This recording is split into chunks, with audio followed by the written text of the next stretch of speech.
leerles unos versículos del capítulo 5 de Mateo que dicen así: viendo la multitud, subió al monte y sentándose vinieron a él sus discípulos y abriendo su boca les enseñaba diciendo: bienaventurados los pobres en espíritu, porque de ellos es el reino de los cielos.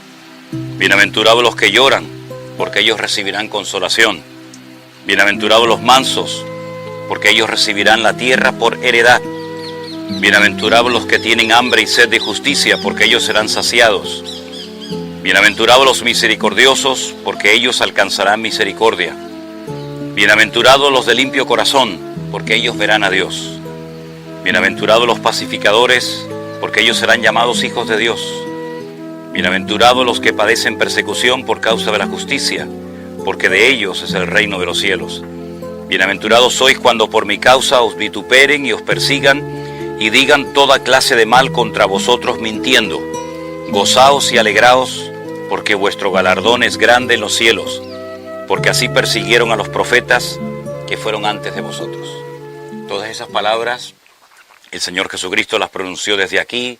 Después vendría lo de vosotros sois la sal de la tierra, la luz del mundo, etcétera, etcétera. Es como una especie de constitución del reino de los cielos. El concepto reino de los cielos entra con el Evangelio, entra con el mensaje de Jesús. Dice: el reino de los cielos se ha acercado a vosotros.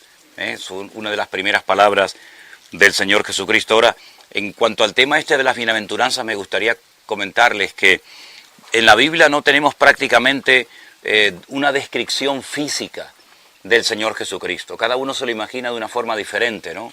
Unos se lo imaginan alto, con barba, con pelo largo, otros se lo imaginan de otra forma. Realmente la Biblia no pierde el tiempo diciéndonos cómo era, ¿no? Total, ¿qué más da? Eso no es realmente lo importante. Pero sin embargo la Biblia sí dedica mucho tiempo, de una forma directa o indirecta, a describirnos cómo era. Cómo actuaba, cómo hablaba, cómo reaccionaba ante la presión, ante la crítica, ante las calumnias, ante los insultos, etcétera, etcétera. Y en cierto sentido, las bienaventuranzas, como yo las llamo, son una radiografía de su carácter, de cómo era él realmente. Las bienaventuranzas nos hablan de sensibilidad, nos hablan de misericordia, nos hablan de un carácter totalmente controlado por el Espíritu Santo. Se ha hecho muchísimo énfasis a lo largo de la historia sobre el tema de los dones del Espíritu, ¿no? Pero sin embargo a veces se habla muy poco acerca del carácter del creyente que se describe en Gálatas capítulo 5, versos 22-23, el fruto del Espíritu es amor, gozo, paz, paciencia, benignidad, todas esas características que se tienen que ir manifestando cada vez más y más en la vida de cualquier creyente, en la vida de cualquier persona que dice que ha tenido un encuentro, una experiencia personal con el Señor Jesucristo, ¿no? Y en las bienaventuranzas vemos cómo Él describe su esencia, cómo Él describe su naturaleza, su carácter. Siempre he dicho que el carácter es algo que nos va a perseguir toda la vida. O lo controlamos o nos termina controlando a nosotros, ¿verdad? O lo ponemos al servicio del Señor, o el carácter nos pondrá como esclavos al servicio de la corriente de este mundo, ¿verdad? Por eso este lugar es tan importante, porque aquí vemos cómo el Señor da una serie de instrucciones acerca de cómo tiene que ser nuestra conducta. Habla de nuestro testimonio público, por eso nos compara con la sal, un elemento tan importante y tan necesario en aquella época para poder conservar los alimentos, las carnes, los pescados, etc. Nos habla acerca de la luz, ¿verdad?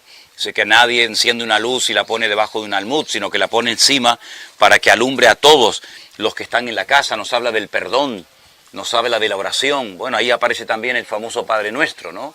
Donde nos da una oración base, una oración modelo, sobre la cual podemos construir y edificar nuestras oraciones. Nos habla acerca del perdón también, nos habla acerca de cosas que podemos pedir, nuestras necesidades materiales, cómo el Señor las va a suplir cada día de nuestra vida, cómo tenemos que perdonar para recibir perdón, etcétera, etcétera. Nos habla acerca de las relaciones en la familia. Es decir, el capítulo 5, 6 y 7 del Evangelio según San Mateo es algo realmente extraordinario. Nosotros lo leemos, podemos aprendernos esos capítulos, pero imagínense lo que tuvo que ser en aquella época para sus discípulos y para toda la multitud, que dice que había una multitud, escuchar por primera vez en la historia estas palabras. Tuvieron que ser algo realmente impactante, porque nunca jamás nadie en la historia, Ningún profeta del Antiguo Testamento, nadie, había enseñado con tal profundidad estos principios sobre los cuales se va a edificar el reino de Dios. Para entender un poquito esto del reino de Dios, es interesante porque incluso en el Padre Nuestro, Él dice que tenemos que pedir, venga tu reino a nosotros. En el jardín del Edén, cuando Dios creó al hombre y los colocó en aquel lugar extraordinario, de una armonía y de una perfección absoluta, ellos estaban bajo el gobierno, bajo la cobertura, bajo la protección del Creador. Pero por cosas que todos sabemos, ellos se desconectaron de Dios. Quedaron, por así decirlo, como un barco a la deriva. Salieron del gobierno de Dios, prefirieron escuchar y aceptar y creer a las mentiras del diablo, a lo que él les ofrecía, que al final resulta que era todo mentira, que a lo que el Señor les había prometido y les había dicho que no hicieran. Entonces, a lo largo de la historia de lo que llamamos vulgarmente el Antiguo Testamento, pues Dios tratando de enseñarle al hombre cómo puede volver a recuperar esa comunión, cómo puede volver a obtener esa relación que tuvo en un principio, pero que por consecuencia del pecado y la desobediencia la perdieron. Entonces, les dio la ley, les dio los sacrificios, les dio tantas y tantas lecciones y tantas posibilidades de que el hombre pudiera volver otra vez a conectarse con Dios, pero es a través del Señor Jesucristo, ¿verdad? Es a través de Él como el camino, como el puente, como el nexo que vuelve a unir al hombre con Dios, que el hombre puede volver a recuperar y muchísimo más esa comunión que tuvo en el jardín del Edén y que perdió. Pero no solamente el Señor Jesucristo vino para perdonar nuestros pecados, cosa que ya ha sucedido. Si solamente ese fuera el objetivo, ya nos hubiéramos ido con Él, ya somos convertidos, somos salvos, nos vamos con el Señor. ¿Por qué nos ha dejado en este mundo? ¿Por qué nos ha dejado un tiempo? Bueno, no solamente para alcanzar y para evangelizar a otras personas y llevarlas a los pies de Cristo, sino para que nosotros podamos ser esa luz, ¿verdad? Esa sal que marque una diferencia y podamos llegar a parecernos lo más posible a Él. ¿Y cómo lo hacemos? Porque humanamente es imposible. Bueno, a través del Sermón del Monte nosotros podemos ver cómo el hombre puede volver a recuperar ese carácter, ese vocabulario, ¿verdad? Esas características que tienen que notarse con el paso del tiempo en nuestra vida. La palabra de Dios a través de la pluma de Juan dice que el que está en Dios, el que ha conocido a Dios, no practica el pecado, no habla de no cometer pecado, eso es algo casi inevitable. Habla de no practicar el pecado, es decir, no seguir en la misma línea de desobediencia, de desorden, ¿verdad? De soberbia, de orgullo que llevábamos antes de conocerlo a Él. Entonces el Sermón del Monte nos pone encima de la mesa el diseño de vida que Dios tiene para nosotros. Un modelo de vida completamente antagónico, completamente opuesto al sistema del mundo, donde el que me critica, yo lo critico, el que me insulta, yo lo insulto, es la ley del más fuerte, ¿verdad? Como una especie de selva. Pero sin embargo el Señor nos enseña otro modelo de vida, otro estilo de vida diferente. ¿Sí? Ya no existe la excusa de decir, bueno, yo siempre he sido así. Esto fue lo que a mí me enseñaron mis padres. Así se comportó mi padre, mi abuelo, mi familia, la característica fue esta. Bueno, todo eso está bien, son excusas que a veces presentamos, pero en el fondo lo que tenemos que hacer es adaptarnos al Señor Jesús, y no que el Señor Jesús pretendamos adaptarlo a nuestra forma de vivir, ¿no? Porque si no sería un auténtico caos, una auténtica anarquía espiritualmente hablando, ¿no? Entonces todas y cada una de las áreas de nuestra vida tienen que ser impregnadas con el Espíritu de Cristo, ¿verdad? Dice la Biblia que a Él cuando le maldecían, Él no respondía con maldición, sino que encomendaba todo al Padre. Había a veces una resignación, a veces una respuesta completamente diferente a lo que la gente esperaba de Él. Y eso fue lo que le impactó a la gente. Y eso fue realmente lo que, en cierto sentido, a mí también me movió a ir por primera vez a una iglesia, cosa que en absoluto me interesaba, sino que vi un ejemplo, vi un testimonio, vi un cambio en la vida de mi padre, y eso fue lo que puso en mí una curiosidad por ir a un lugar donde, bueno, él había entrado de una manera y había salido de otra, ¿verdad? Entonces, eso es lo que realmente impacta a la sociedad, y eso es lo que tenemos que volver a recuperar. Porque la iglesia no solamente está en este mundo para gozarse y para cantarle al Señor, sino está en este mundo para ser un botón de muestra de que se puede hablar diferente, se puede vivir diferente, y el Señor ha restaurado todas y cada una de las áreas de nuestra vida. Permítame ponerles un ejemplo también de un evangelio, en este caso de Juan, en el capítulo 11, y aquí vemos el cambio instantáneo y el cambio progresivo que se va dando en la vida de cualquier creyente, o debe de darse en la vida de cualquier creyente. Cuando el Señor Jesucristo es llamado por las hermanas de Lázaro para que vaya a sanarlo porque está gravemente enfermo, la palabra del Señor nos dice que, bueno, que Él llegó 4 días después. Humanamente hablando, ya no había ninguna posibilidad de que se produjera un milagro, pero el Señor nunca llega tarde, lo sabemos, ¿sí? El Señor llega, bueno, le ponen una serie de trabas, una serie de impedimentos, como que es demasiado tarde, que mi hermano hiede, etcétera, etcétera, pero definitivamente al final va al cementerio y llama a Lázaro, y Lázaro vuelve a recuperar la vida física, ¿no? Sale de la tumba, pero antes de irse el Señor, ya Lázaro ya no está muerto, ya está vivo, antes de irse al Señor, si ustedes se dan cuenta, el Señor les dice a los que se quedaron allí, Él no lo hizo, podía haberlo hecho, pero eran los que estaban allí, desatadlo y dejadlo ir. Si Lázaro no podía caminar, Lázaro no salió caminando, Dios salió dando saltitos como los canguros, porque estaba con aquellas sábanas, con aquellas cosas que se les ponía, ¿verdad? Y le impedían caminar, tenía nueva vida nueva, claro, recién acababa de resucitar, pero no podía caminar. Eso es lo que el Señor quiere hacer en nuestra vida. La vida nueva, el cambio, el perdón de pecados es instantáneo. Hoy estarás conmigo en el paraíso. No hizo nada, no dio diezmo, no dio ofrenda, ni siquiera se bautizó, pero esa salvación es instantánea, no es algo progresivo.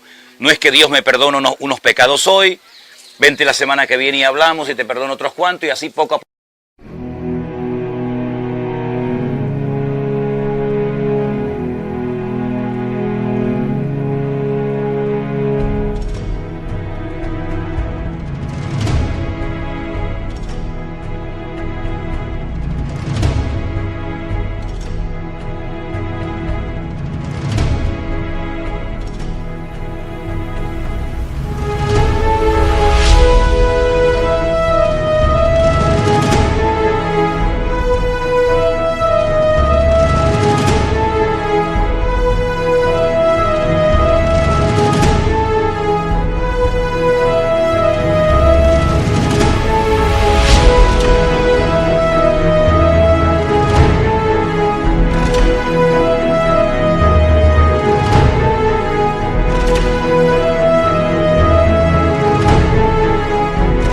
Te voy salvando, ¿no? Ya tengo salvado el brazo, pero me falta la pierna. No, es algo instantáneo.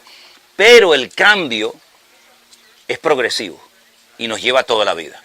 ¿Por qué hay algunas personas que van cambiando, van creciendo, madurando más que otras? Bueno, también depende de la actitud. Hay personas que se niegan, se resisten a que el Señor quite o cambie ciertas y determinadas áreas de su vida. Entonces tú dices, esta mujer o este hombre lleva 20 años en el Evangelio y siempre tiene este problema con el carácter, siempre tiene este problema con el orgullo, le cuesta obedecer. ¿Por qué? Porque no le ha permitido al Señor entrar en ciertas áreas de su vida. ¿Es cristiano? Sí. ¿Lo vamos a encontrar en el cielo? Bueno, sí, ahí también estaremos. Pero lo que está bien claro es que en esta tierra estamos para que, como dice la Biblia, hierro con hierro se aguza. Entonces, cuando en la Biblia, en la Reina Valera, encontramos que Dios le puso a Adán ayuda idónea, realmente no dice eso, sino dice exactamente, que es ayuda opuesta, en contra, ayuda contraria, ¿verdad? Es decir, no busques siempre al que te va a reír la gracia en todo. Si Dios pondrá a tu lado, a tu opuesto, para tratarte, tanto Él a ti como tú a ella, ¿no? No busques solamente personas que te digan a todo que sí y que no se atrevan a decirte eso está mal, porque te van a malcriar. El niño consentido avergonzará a su padre y a su madre, dice la Biblia, ¿no? Por lo tanto, lo que nosotros tenemos que entender es que Dios pondrá en nuestro camino situaciones, personas opuestas a nosotros, para que nos demos cuenta de que hay áreas de nuestra vida que necesitan ser tratadas y cambiadas. Y a veces en la iglesia, en esa agencia de salvación, como yo lo llamo, es el lugar donde el Señor trata con nuestra vida. Cosas que a lo mejor en nuestro hogar nos enseñaron, no se practicaron, Es en la iglesia el taller del alma, donde Dios cambia nuestro carácter, donde Dios cambia nuestra vida. Y hay personas que se resisten, hay personas que son herméticas. Hay gente que te deja llegar hasta un cierto punto de su vida, pero en cuanto tocas aquello que le hicieron, aquello que le dijeron, como que se resisten. Y por eso a veces hay gente que cambia más rápido, algunos que otros. Pero el Sermón del Monte es la base y es el espejo donde nos tenemos que mirar. Y ahí no hay excusas que valgan. La palabra de Dios dice que es como un espejo. Y en ese espejo vemos la realidad. Decimos que el espejo me hace gorda, ¿no? El espejo me hace feo, el espejo me hace bajito, el espejo me sacó con muchas arrugas. Es decir, hijo, el espejo refleja lo que pones delante, ni más ni menos, ¿no? Como la cámara, no, sáqueme bien, hermana. La cámara no hace milagro, hermana. Yo saco la foto y usted pone el resto, ¿qué quiere que le diga, no? Entonces, la palabra de Dios te la pone delante y dice, uy, qué rebelde que soy. Amigo, es que eres rebelde, no hay vuelta de hoja, ¿no? Entonces, el Señor dio las enseñanzas, dio los principios, dio los mandamientos, nos dice, yo quiero que ustedes sean así, así, así, así, mansos, no mensos, que es diferente. El manso es el que se deja moldear, bienaventurados los que se dejan moldear, como el barro en las manos del alfarero. No es el barro el que le dice al alfarero la forma que tiene que sacar, sino es el alfarero el que decide hacerle así, hacerle asado, ¿verdad?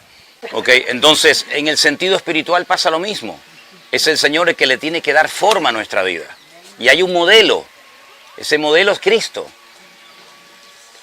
Nosotros tenemos que parecernos a Él, y no Él a nosotros, ¿verdad? Entonces, claro, es un proceso largo, toda la vida, y hay un carácter, hay un trasfondo, hay una idiosincrasia, y hay tantos factores que a veces frenan esa transformación que el Señor quiere hacer en nuestra vida, pero en eso estamos, amén, hermanos, en eso estamos, y tenemos que pedirle al Señor, transfórmame, cámbiame, moldéame.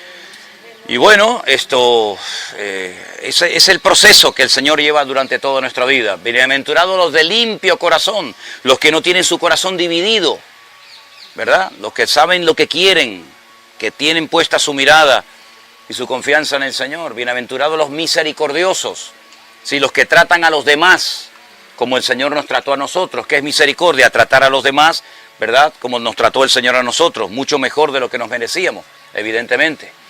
También dice, bienaventurados los que sufren por causa de la justicia, ¿no? No porque hayamos robado un banco y somos pobrecitos, sino por la justicia divina, ¿no? Somos calumniados, cuestionados, criticados por hacer las cosas decentemente y con orden delante del Señor. A veces hay un precio que pagar, no todo es jiji, jaja y gloria a Dios y aleluya, sino a veces hay un precio.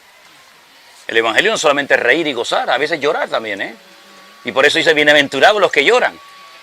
A mí me dijeron, mi padre me enseñó desde niño, los hombres no lloran. Y sin embargo yo me di cuenta que es todo lo contrario, los hombres también tienen que llorar y a veces más que las mujeres, ¿no? A veces somos cristianos de ojos muy secos. Nuestros ojos están muy secos y deberían estar más húmedos, más a menudo, ¿verdad? Es decir, la sensibilidad espiritual. El mundo nos hace insensibles, nos hace siempre estar en guardia, ¿no? Sin embargo, el Señor quiere que la sensibilidad no la perdamos, porque si perdemos la sensibilidad, escucharemos los mensajes, escucharemos los testimonios, escucharemos lo que el Señor está haciendo y nos vamos a quedar insensibles, como cuando se le echa el agua a un pato por encima, como que le resbala y no le penetra. No pierdas la sensibilidad. Es que si usted supiera lo que me hicieron, si usted supiera las injusticias por las cuales yo he tenido que pasar, mire, yo no necesito que usted me cuente su película. Yo lo único que sé es que a mi Señor Jesucristo, a Él sí lo trataron injustamente y Él no se merecía nada, pero su reacción, su forma de actuar frente a esa presión y frente a esas cosas fue realmente extraordinaria. Y así tenemos que ser, todos y cada uno de nosotros, ¿verdad? Entonces yo les animo que si puede ser hoy, antes de irse a la cama, lean esos 3 capítulos. Tampoco es tan complicado leerlos, incluso les animo hasta que los memoricen. No es tan complicado aprender 3 capítulos de la Biblia de memoria, ¿eh? Sinceramente, no es tan complicado. Capítulos 5, 6 y 7, usted empieza a repetirlos por la mañana, por la tarde, por la noche, le pregunta a su esposa, a ver, dime si lo digo bien, si me equivoqué de palabra, y eso le va a transformar la vida, porque la palabra desde adentro hace un cambio extraordinario. Es como una medicina. Usted pone la medicina, ¿verdad?, encima de la mesa, la medicina le puede curar. Si no entra esa medicina adentro no le va a hacer ningún efecto. La palabra de Dios no es un amuleto, no es una herradura, no es una pata de conejo, ¿no?, que me trae buena suerte.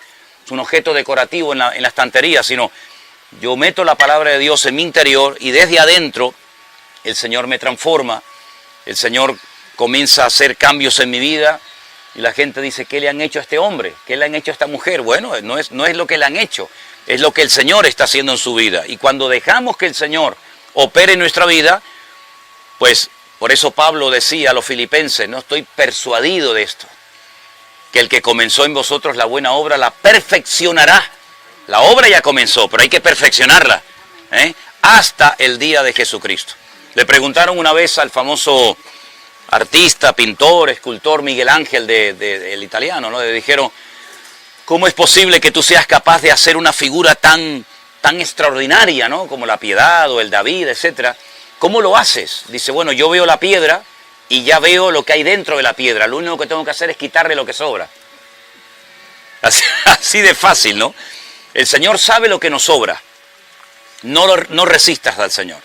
Él sabe que eso que estás haciendo, esa actitud que tienes, te sobra hace muchos años. Deja que el Señor te la quite. Te va a doler, sí, pero no te preocupes, que el Señor, por cualquier cosa mala que te quite, siempre te va a traer alguna bendición, algún renuevo en tu vida.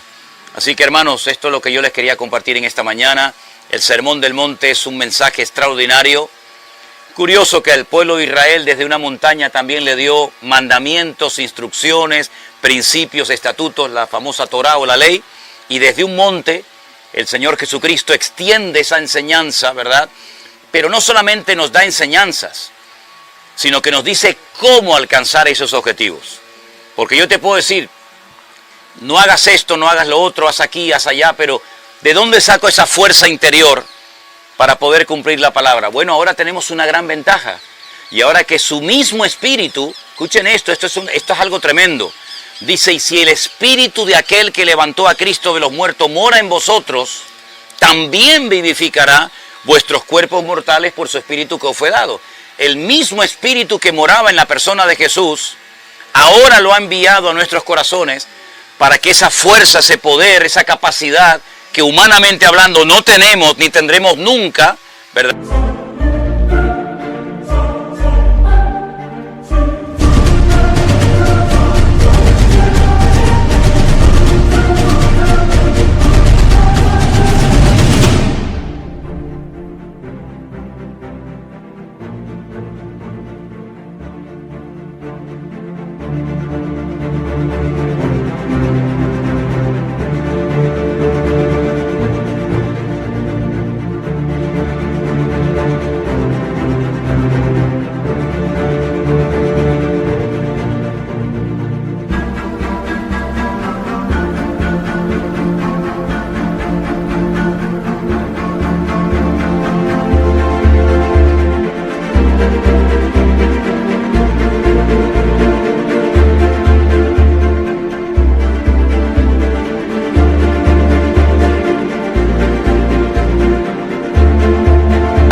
pues podamos hacer las cosas que Él hacía, porque ahora Él mora en nosotros. Así que no hay excusa para no cambiar y para no parecernos cada día más al Señor.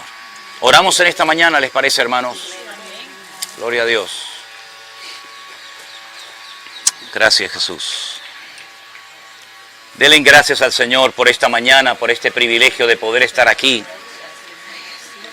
Ya tienes vida nueva, ya has nacido de nuevo. Ya lo tienes en tu corazón, ahora pidámosle al Señor, cámbianos, ayúdanos, Señor, transfórmanos, moldéanos. Señor, en el nombre de Jesús te pedimos unánimemente en esta mañana, ayúdanos a cambiar, Señor. Ayúdanos cada día a parecernos más y más a ti.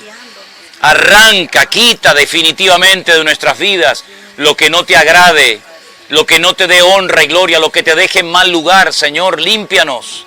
Transfórmanos, quita todas las ataduras, todas las costumbres, palabras, pensamientos, actitudes que no te glorifican a ti, ese polvo del camino que se ha pegado a nuestra alma y que nos ha impedido ese crecimiento, esa madurez que tú quieres ver en nosotros. Te damos gracias en esta mañana por estar en este lugar tan importante en la historia bíblica, en el ministerio tuyo, Señor. Ayúdanos a poner en práctica todas y cada una de esas bienaventuranzas en nuestra vida, de tal manera, Señor, que cada día nos parezcamos más a ti. Gracias por este hermoso grupo, Señor. Gracias por la armonía, por el amor. Gracias por la protección que hemos sentido hasta este día, Señor. Gracias por Daniel y su vida y su familia. Bendícelo también a él, al conductor, a cada uno de nosotros. Y síguenos ayudando, Señor, a perfeccionarnos en la fe, a madurar en la fe, a tener una fe firme y robusta y estable en tu palabra. Gracias, Señor. Bendito sea tu nombre. En esta mañana te damos toda la gloria y toda la honra, y en ese bendito y precioso nombre pedimos todo en el nombre de Jesús. Amén, amén, amén, amén.